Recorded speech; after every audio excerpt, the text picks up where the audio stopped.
آج ہم سارے عالم اسلام کو ہماری طرف سے عید کی مبارک ہے اور اللہ تعالیٰ سے دعا ہے کہ وہ ہمارے روزے قبول فرمائے.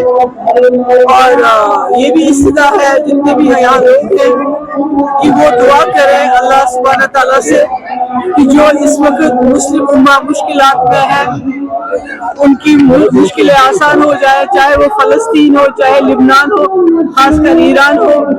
اللہ تعالیٰ ان کی مشکلیں آسان فرمائے. اور میری لوگوں سے یہ بھی گزارش ہے کہ اس وقت ان کو آپ کی مدد کی ضرورت ہے. دل کھول کے ایران کے لیے اس وقت مدد دیجیے.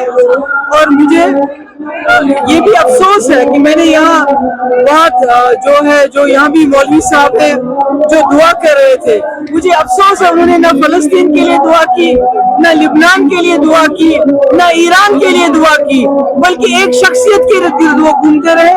مجھے لگتا ہے ہم یہاں عالم اسلام کے لیے, مسلم امہ کے لیے آتے ہیں, ان کی دعاؤں کے لیے آتے ہیں.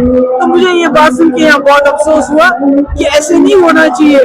جموں کشمیر کے لوگوں کے لیے دعا ہونی چاہیے, پورے مسلم امہ کے لیے دعا ہونی چاہیے, فلسطین کے لیے دعا ہونی چاہیے, لبنان کے لیے, ایران کے لیے دعا ہونی چاہیے, جو مجھے یہاں سنائی نہیں دی.